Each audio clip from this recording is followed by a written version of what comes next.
Welcome to the News Hour. After facing off earlier this week on a Philadelphia debate stage and standing together in New York for the September 11th anniversary, former President Donald Trump and Vice President Kamala Harris are on opposite ends of the country today. Harris is focusing her energy on speaking to Pennsylvania voters tonight, while Trump spoke to reporters at his golf club on the California coast. There, the former president escalated his attacks on Haitian immigrants in Springfield, Ohio. Laura Barone-Lopez has this report. It was the single biggest. Outside of Los Angeles today, former President Trump railed against California Governor Gavin Newsom, claimed President Joe Biden hates Kamala Harris, and attacked ABC for fact-checking him at the debate. I was right about the crime stats going way up. The fact is the FBI didn't report them because the new numbers were just released, and you'll see the kind of numbers that we're talking about went not only up, but up at record levels like nobody's seen before. And Trump continued to target the Haitian immigrant community in Springfield, Ohio. In Springfield, Ohio, 20,000 illegal Haitian migrants have descended upon a town of 58,000 people, destroying their way of life. The Republican nominee for president has repeatedly attacked Haitians this week, lying about them eating pets. Recording of 911 calls even show residents are reporting that the migrants are walking off with the town's geese. They take in the geese. You know where the geese are? In the park, in the lake.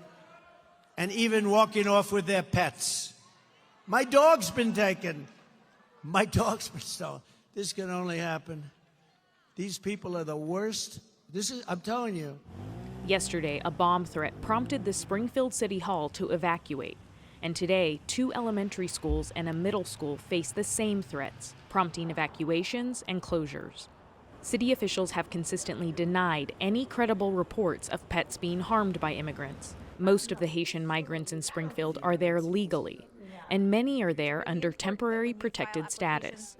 Still, Trump and his running mate, J.D. Vance, doubled down Friday, with Vance suggesting that the Haitian immigrants were bringing diseases to Springfield.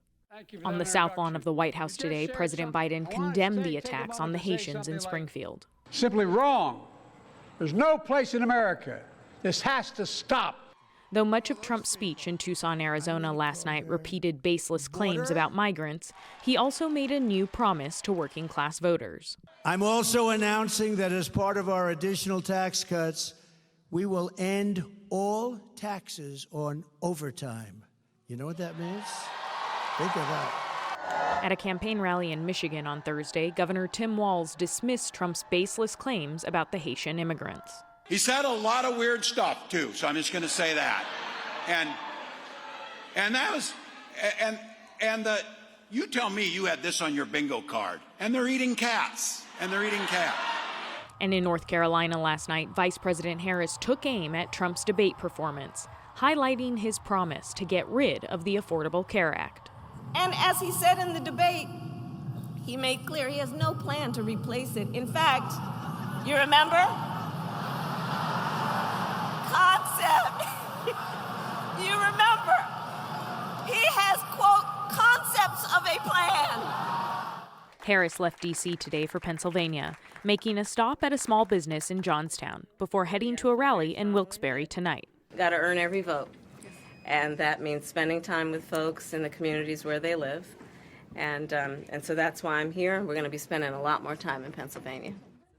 And Laura is here with us in studio alongside Lisa Desjardins. So Laura, when the vice president says we have to earn every vote, what does that look like for the Harris campaign in this post-debate phase? Well, the Harris campaign says that they are in a, quote, more aggressive phase of the campaign since the debate. They've launched 3 new ads since the debate, all highlighting exchanges in that debate, including ones on abortion, as well as Harris saying that she wants to represent all Americans. They're also doing more targeted interviews, Jeff. Harris did one today with a local Pennsylvania anchor. She's going to be joining a live stream next week with Oprah Winfrey that is going to be with a lot of local grassroots groups, including ones that are targeting Black voters, Latino voters, rural voters, you name it, across the board. And so her campaign is trying to make her available much more in the battleground states. She's also expected to potentially sit down with the National Association of Black Journalists as early as next week, because right now, even though she is still trying to reach undecided voters, that small sliver, Jeff, she very much is trying to close that enthusiasm gap that President Biden had with the key elements of her base. I want to ask you about this far-right activist, this woman, Laura Loomer, who's been traveling with Donald Trump. Who is she, and why does she have Donald Trump's ear?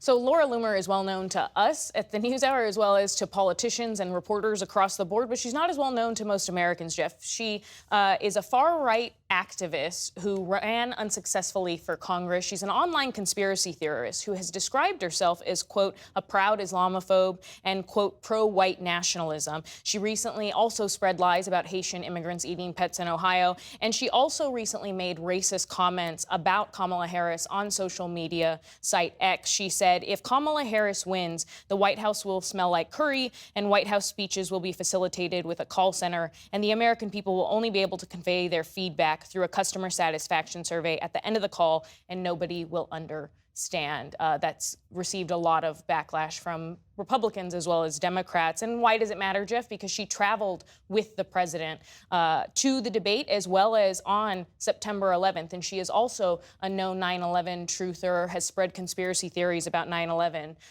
Former President Trump was asked about Laura Loomer today, and he did not disavow her, did not condemn her comments, specifically when asked about her 9/11 conspiracy theories. He instead said that she is a supporter of his, who is a free spirit and a strong person. A free spirit. Okay, so Lisa, how are Republicans responding to all of this?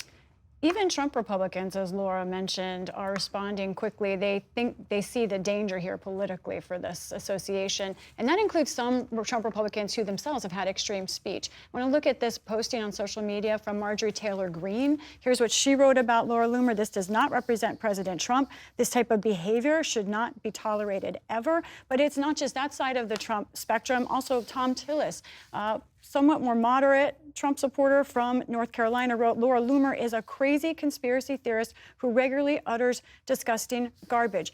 But the fact remains that Trump has not disassociated himself from her as much as some of his supporters will. And I want to talk about voters who support Trump. We've been to so many Trump events, and while most Trump supporters, I would say I talk about his characteristics, a significant group at every single rally I attend raise conspiracy theories with me. The woman who thought Joe Biden was dead. Another woman in New Hampshire who told me she was sure that Mother Teresa was a man, and by the way, the father of Anthony Fauci. These would be laughable things, except these are very widespread. I talked to someone who studies conspiracy theory today about when these kinds of things can take hold.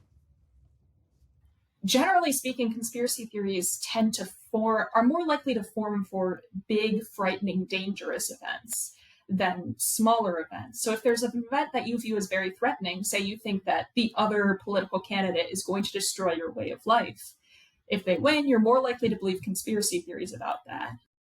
And JP and I talked about, and she raised the fact that Trump has literally said that if he is not elected, U.S. democracy itself will end. And he himself has put conspiracy theories out there. So this does not happen in a vacuum. We also heard in Laura's report Donald Trump rail against FBI crime statistics. I know you've been doing some reporting on this. What have you found?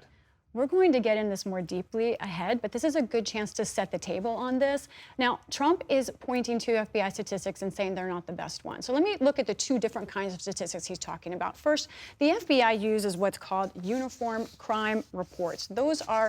That's data from local law enforcement around the country that comes from almost 95% of crime statistics. Now, he says people should pay attention to something called the National Crime Victimization Survey. That is a survey of 170,000 people getting their opinions, sometimes reported, sometimes unreported crime. It's important for trend lines. But when you talk to experts, they say the decrease in crime you see in FBI stats is held up by other data.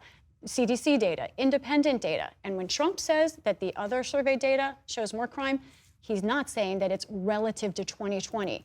That same data he's talking about also shows a decrease in the last year. So there's more to it than what he says. More to come indeed. Lisa Desjardins, Laura Barone Lopez, thank you both. Thank you.